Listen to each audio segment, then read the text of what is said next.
अब आपके दिमाग में एक सवाल आ रहा होगा कि संत रामपाल जी महाराज तो जेल में हैं, तो वो ये सब कुछ कैसे कर सकते हैं? अगर वो इतने सक्षम हैं तो खुद जेल से बाहर क्यों नहीं आ जाते? अब इस बात पर आपको कुछ दिखाते हैं। कबीर परमेश्वर सारी सृष्टि के रचनहार होने के बाद भी जुलाहे की लीला कर रहे थे, झोपड़ी में रह रहे थे। कोई नहीं मान रहा था कि ये भगवान हो सकते हैं, लेकिन क्या हमारे मानने या न मानने से कबीर जी की महिमा में फर्क पड़ गया?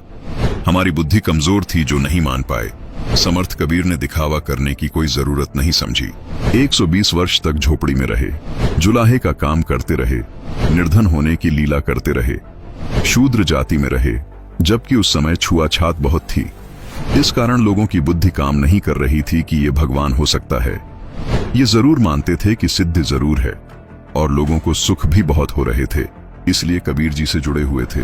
कबीर साहब जी ने एक छोटी सी परीक्षा ली और सब छोड़कर भाग गए। गुरु विमुख हो गए, गुरुद्रोही नहीं हुए थे। कबीर साहिब जी ने 120 वर्ष तक लीला की और अंत में मगहर से सह शरीर सतलोक चले थे, और ऊपर से आकाशवाणी कि देखो उठाकर चद्दर, क्या है इसके अंदर? शरीर की जगह सुगंधित फूल मिले, और ऊपर देखा तो परमात्मा सह शरीर ऊपर जा रहे थे। कबीर जी उस दिन भी भगवान थे, आज भी भगवान हैं, आगे भी भगवान रहेंगे। उस समय कबीर परमात्मा के बारे में लोग कहा करते थे कि कबीर साहब तो अनपढ़ थे, शूद्र थे, न वेद शास्त्रों का ज्ञान है और जुलाहा है, नीच जाति का है। अगर ये इतना ही भगवान है तो इतनी निर्धनता में क्यों समय व्यतीत कर रहा है? क्यों झोपड़ी में रहता है? अपना महल क्यों नहीं बनवा लेता? अब समाज को तो यही बोलना था, लेकिन कबीर परमात्मा ने समाज को नहीं देखा। कबीर साहिब जी के सहशरीर सतलोक जाने के बाद हिंदू मुसलमान आपस में फुट फुट कर गले लगकर रोए, लेकिन तब तक बहुत देर हो चुकी थी। ठीक इसी प्रकार आज संत रामपाल जी महाराज के शिष्यों को लोग कहते हैं कि तुम्हारे गुरुजी संत रामपाल अगर भगवान है तो जेल में क्यों पड़े हैं, जेल से बाहर क्यों नहीं आ जाते?